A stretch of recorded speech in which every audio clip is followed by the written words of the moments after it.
अस्सलाम वालेकुम वीवर्स। उम्मीद है आप खैरियत से होंगे।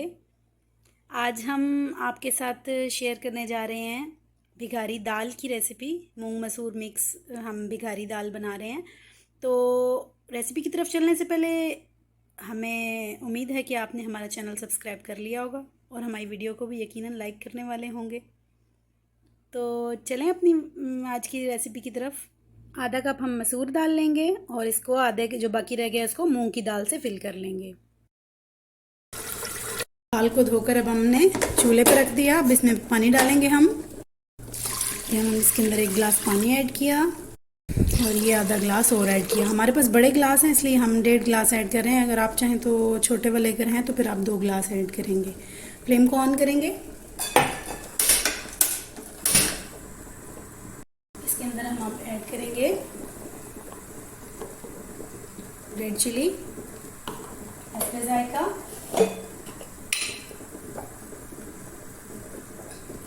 Turmeric powder. ये भी आप अपनी ज़रूरत के मुताबिक ले लें।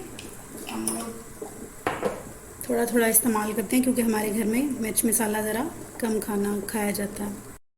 और अब हम इसके अंदर ऐड करेंगे नमक, हस्बे जायका और साथ ही हम इसके अंदर ऐड कर देंगे सूखा धनिया। और अब हम इसे पकने के लिए रख देंगे। हम इसको कुकर किसको बंद नहीं करेंगे, बस ऐसे ही फ्लेम पे जो है ना इसे बस ढक्कन देकर पकाएंगे, सीटी नहीं लगाएंगे इसे।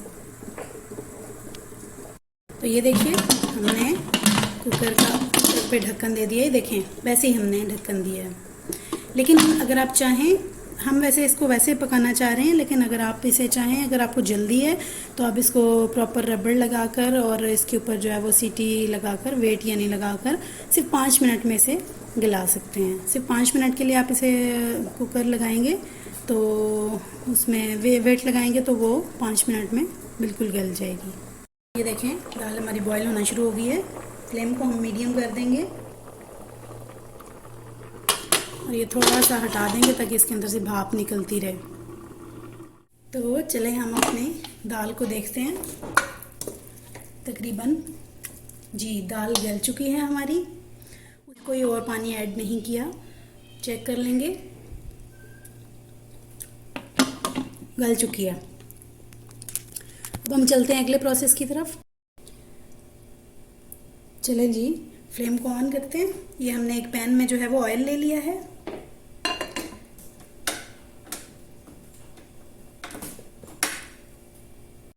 पैन में ऑयल ले लिया हमने। अब इसके अंदर ये लहसुन पेस्ट फ्रोज़न ये हम डाल देंगे इसमें। हम पहले भी कई बार बता चुके हैं कि हम फ्रीज़ करके रखते हैं। ये हमने तकरीबन 1 चम्मच हमने लहसुन पेस्ट डाला और 1 चम्मच तकरीबन हम अदरक पेस्ट वो भी फ्रोज़न डाल रहे हैं। इसको फ्राई कर लेंगे। ये हल्का सा गोल्डन हो गया है। अब हम इसके अंदर डाल देंगे ये हरी कटी हुई प्याज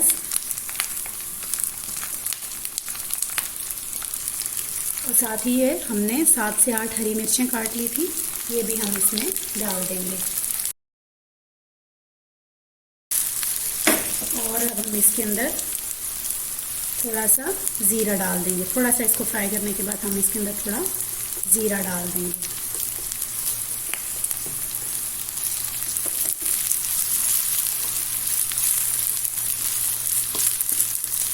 इसको कुछ देर के लिए फ्राई कर लेंगे ताकि हमारे पास ये जो हमने हरी प्याज और हरी मिर्च डाली है वो भी कुछ देर के लिए पक जाए।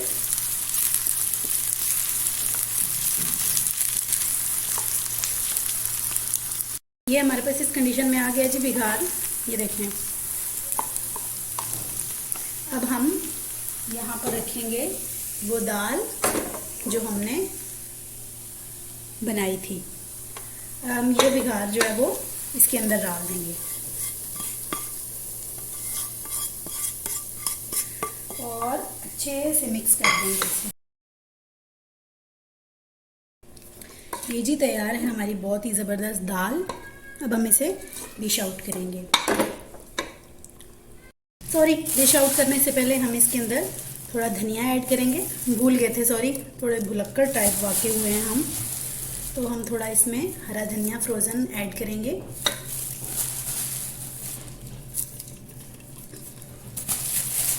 अब हम इसको भी कुछ देर पका लेंगे, यानी 1 से 2 मिनट।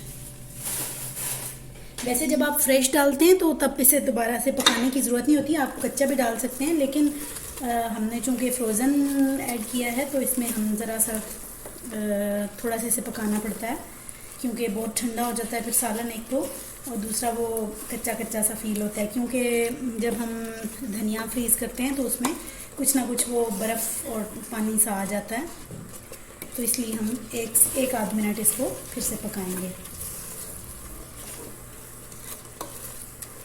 वाह, ये देखिए बड़ी ज़बरदस्त दाल बनी है, चेक करें। बहुत ही मज़े की। नमक थोड़ा कम है, लेकिन नमक थोड़ा कम ही ठीक रहता है, ताकि ना, क्योंकि आजकल तो तकरीबन हर घर में ही अक्सर लोगों को बीपी का इशू होता है, तो फिर वो जिसने नहीं खाना होता वो ना खाए और जिसने खाना होता है वो थोड़ा डाल ले। उससे मतलब कम रखने से कोई नुकसान नहीं है, लेकिन ज़्यादा करने से फिर वो निकाला नहीं जा सकता, इसलिए हमने थोड़ा कम रखा है। तो मिलते हैं किसी अगली वीडियो में इसे डिश आउट करने के बाद। वीडियो पसंद आए तो प्लीज़ इसे लाइक और शेयर ज़रूर कीजिएगा, और हमारे चैनल को सब्सक्राइब भी ज़रूर कीजिएगा। इससे हमारी हौसला अफजाई होती है और हमें पता चलता है कि आप लोग हमारी फैमिली का हिस्सा हैं, इसलिए हमारी हौसला अफजाई कर रहे हैं। तो हमारी फैमिली का हिस्सा होने का सबूत दीजिए। तो अगले किसी कुकिंग एक्सपीरियंस में किसी नई डिश के साथ आपके अपने चैनल पर फिर से हाज़िर होंगे। तब तक के लिए अपना और अपनों का ख्याल रखिएगा, बहुत सारी दुआओं के साथ। अल्लाह हाफ़िज़।